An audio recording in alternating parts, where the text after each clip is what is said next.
Welcome to समर्पण classes. देखिए, हम व्याकरण विचार पढ़ रहे हैं जो कि ईओ और टीआरआई के एग्ज़ाम में 15 मार्क्स का आना है।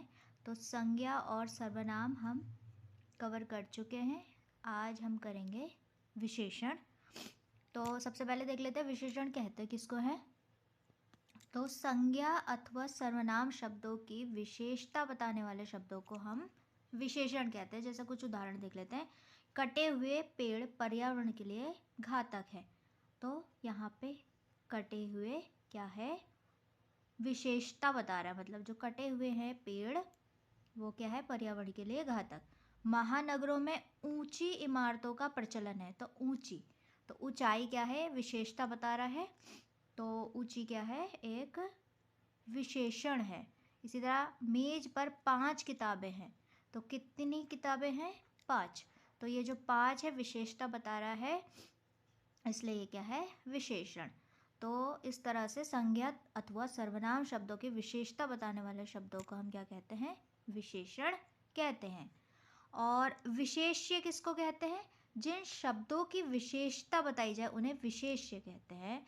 जैसे काली चींटी, भला आदमी, सुंदर गुलाब।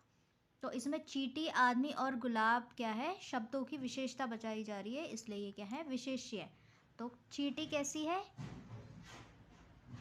काली, आदमी भला, गुलाब सुंदर।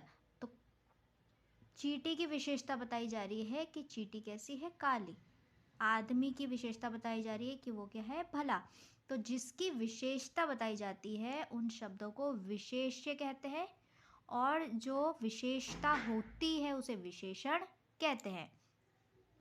कई बार क्या है, जो ये विशेषण होते हैं इन विशेषणों की भी विशेषता बताई जाती है, तो उनको प्रविशेषण कहते हैं। प्रविशेषण, ठीक है। जैसे हम बोले वह लड़की बहुत सुंदर है, वह लड़की बहुत सुंदर है। तो ये जो शब्द है ना, बहुत, तो ये प्रविशेषण है, ठीक है। सुंदर तो क्या है, विशेषण है। लड़की क्या है, इस लड़की की विशेषता बताई जा रही, इसलिए ये विशेष्य है। और बहुत, बहुत ही सुंदर है, यानी बहुत तो क्या है, प्रविशेषण है। तो 3 शब्द आपको ध्यान रखने हैं। अब देखते हैं विशेषण के भेद। तो विशेषण के मुख्यतः 4 भेद होते हैं। पिछले पार्ट में हमने सर्वनाम देखा था।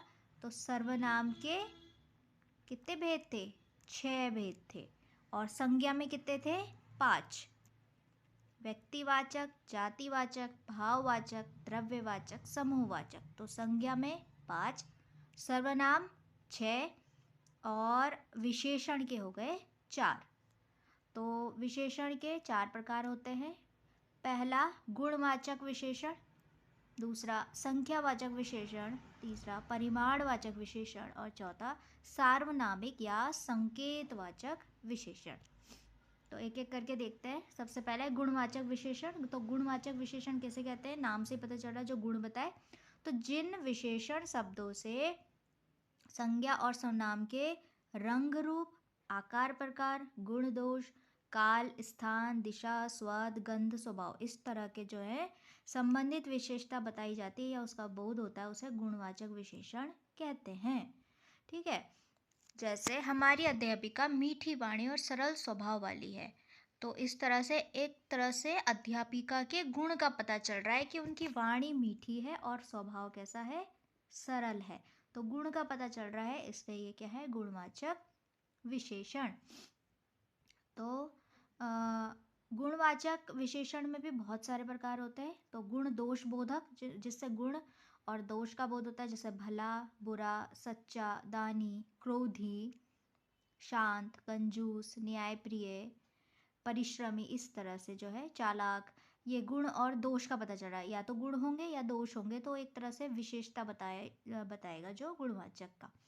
स्थान बोधक, तो स्थान बोधक जैसे भीतर, बाहर, ऊपर, नीचे, मध्य, किनारे। आकार बोधक, गोल, चकोर, बड़ा, छोटा, लंबा, ऊंचा, इस तरह से। रंग रूप, काला, पीला, नीला, जो रंग आकर्षक, सुनहरा, इस तरह। समय, दैनिक, मासिक, वार्षिक, नवीन, प्राचीन, संध्या और उषाकाल। दशा या अवस्था, अस्वस्थ, स्वस्थ, पतला, गीला, रोगी, बलवान, अमीर, दरिद्र। स्वाद या गंध का बोध, खट्टा, मीठा, दुर्गंध, तीखा, चटपटा। दिशा, पूर्व, पश्चिम, उत्तर, दक्षिण, पाश्चात्य। तो इस तरह से गुण में क्या जाएंगे, बहुत सारे प्रकार आ जाएंगे, जैसे काल का भी बोध करा सकता है, दिशा का, स्वाद का, स्वभाव का। ठीक है, तो गुण मतलब सिर्फ गुण दोष नहीं आएगा इसमें, ये सब चीज़ें भी कवर होंगी, तो इसको आपको बहुत अच्छे से देख लेना है, गुणवाचक विशेषण। नेक्स्ट देखते हैं, इसी में दशा, स्वाद और दिशा भी आ गया था। तो सेकेंड है हमारा संख्यावाचक विशेषण, जैसे कि नाम से ही पता चल रहा है संख्या का बोध होगा जिससे, तो संज्ञा या सर्वनाम की संख्या संबंधी विशेषता का बोध होता है, उसे संख्यावाचक विशेषण कहते हैं। हम 6 दोस्त हैं, हम शाम के समय घूम रहे थे, तभी देखा कि एक पेड़ पर चिड़िया ने एक घोंसला बनाया है। उस घोंसले में 4 चूजे थे, उनकी माँ उन्हें दाना खिला रही थी। तो यहाँ देखो संख्या आई, 6 दोस्त, एक पेड़, एक घोंसला, 4 चूजे। तो इस तरह से हमें संख्या का बोध हो रहा है यहाँ पर, तो इनको क्या कहते हैं, संख्यावाचक विशेषण कहते हैं। अब संख्यावाचक विशेषण भी 2 प्रकार के होंगे, या तो संख्या निश्चित होगी या संख्या अनिश्चित होगी। जो निश्चित संख्या होगी यानी कि जिसको हम काउंट कर सकते हैं, जैसे 2 लड़कियां, 4 लोग, 4 कुर्सियां, ऐसे। तो जिसको हम काउंट कर सकते हैं वो निश्चित हो गया, जिसको काउंट नहीं कर सकते अनिश्चित हो गया। तो जिस शब्द से निश्चित संख्या का बोध नहीं होता तो अनिश्चित संख्यावाचक। कुछ बच्चे मिलकर पौधे लगा रहे हैं, तो कुछ। मैं बाजार से कुछ कपड़े लाई हूँ, तो कुछ। ठीक है, तो संख्यावाचक के हो गए 2 प्रकार, निश्चित एवं अनिश्चित। नेक्स्ट है हमारा तीसरा परिमाणवाचक विशेषण। परिमाण मतलब मात्रा का बोध होता है जिससे, तो जो शब्द संज्ञा और सर्वनाम की मात्रा का बोध कराते हैं उन्हें परिमाणवाचक विशेषण कहते हैं। तो मैं दुकान पर 2 किलो दूध लेने गया, मैंने दुकानदार से कहा अंकल झाग सहित दूध नापने से थोड़ा दूध कम हो जाता है, कृपया ठीक से नापिए। बाद में मैंने 250 ग्राम पनीर और आधा किलो दही भी ली। तो देखो 2 किलो मात्रा है ना, कोई भी जो द्रव्य है या पदार्थ है उसकी मात्रा को ये का बोध करा रहा है। तो 250 ग्राम, 2 किलो, इस तरह के जो शब्द है, 2 किलो, थोड़ा, 250 ग्राम, आधा किलो, तो इनको क्या कहते हैं, परिमाणवाचक यानी मात्रा का जो बोध कराएंगे। अब ये परिमाण वाले भी 2 प्रकार के होंगे, निश्चित और अनिश्चित। जैसे ऊपर हमने देखा 2 किलो है ना, तो जो फिक्स्ड है, तो 2 किलो जिसको हम मात्रा को एकदम नाप सकते हैं। अनिश्चित जिसको, जैसे थोड़ा, इस टाइप के जो शब्द होते हैं जिससे अंदाज़ा लगाते हैं हम, तो वो अनिश्चित परिमाणवाचक। तो निश्चित परिमाणवाचक जैसे 2 किलो, 2 मीटर, 1 लीटर। और अनिश्चित जैसे जरा सा, थोड़ा सा, ज़्यादा, इस तरह के शब्द को अनिश्चित वाचक परिमाण कहते हैं। ठीक है, अनिश्चित परिमाण और अनिश्चित जो संख्यावाचक है, इसमें डिफरेंस आप ध्यान रखना। अनिश्चित संख्या वाला आएगा तो कुछ बच्चे मिलकर पौधे लगा रहे हैं, मैं बाजार से कुछ कपड़े लाई। ठीक है, तो ये संख्या है, संख्या यानी कपड़े लाई। अब कितने लाई ये फिक्स नहीं है, लेकिन काउंट तो किए जा सकते हैं, लेकिन अंदाजन है कि कुछ लाई। ठीक है, इसी तरह कुछ बच्चे, अब बच्चे काउंट तो किए जा सकते हैं लेकिन हम अंदाजा लगा रहे हैं कि कुछ बच्चे, तो ये संख्या है। ठीक है, तो अनिश्चित संख्यावाचक। अब यहाँ है अनिश्चित परिमाण, तो मम्मी दूध में जरा सी चीनी डाल दो। अब चीनी तो डाल रहे हैं लेकिन जरा सी, अब जरा सी कितनी, काउंट नहीं कर सकते ना आप, एक एक दाने को काउंट थोड़ी करोगे। इसी तरह दादी के लिए थोड़ा सूप लाओ, थोड़ा सूप लाओ, अब कितना सूप लाओ, है ना।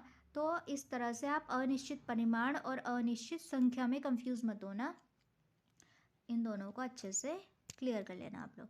नेक्स्ट है हमारा सार्वनामिक या संकेतवाचक विशेषण। वे सर्वनाम शब्द जो विशेषण की भांति प्रयोग में लाए जाते हैं, तो वे सर्वनाम शब्द जो विशेषण की भांति प्रयोग में लाए जाते हैं उन्हें सार्वनामिक या संकेतवाचक विशेषण कहते हैं। जैसे यह लड़का बुद्धिमान है, वह औरत धीरे धीरे आ रही है, ये लड़के मेरे दोस्त हैं। तो उपयुक्त वाक्यों में यह, वह और ये क्या है, सर्वनाम है। परंतु वे किसी संज्ञा यानी लड़का, औरत और लड़के की ओर इशारा कर रहे हैं, इसलिए ये सार्वनामिक विशेषण है। ठीक है, मतलब यह लड़का क्या है, बुद्धिमान है, वह औरत धीरे धीरे आ रही है, और ये लड़के मेरे दोस्त हैं। तो इस तरह से यह, वह और ये तो सर्वनाम है, लेकिन ये जो संज्ञा है इसकी ओर इशारा कर रहे हैं, जो कि एक तरह से उनकी विशेषता बता रहे हैं, इसलिए इनको सार्वनामिक विशेषण कहते हैं। तो इस तरह से हमारे क्या हो गए, जो 4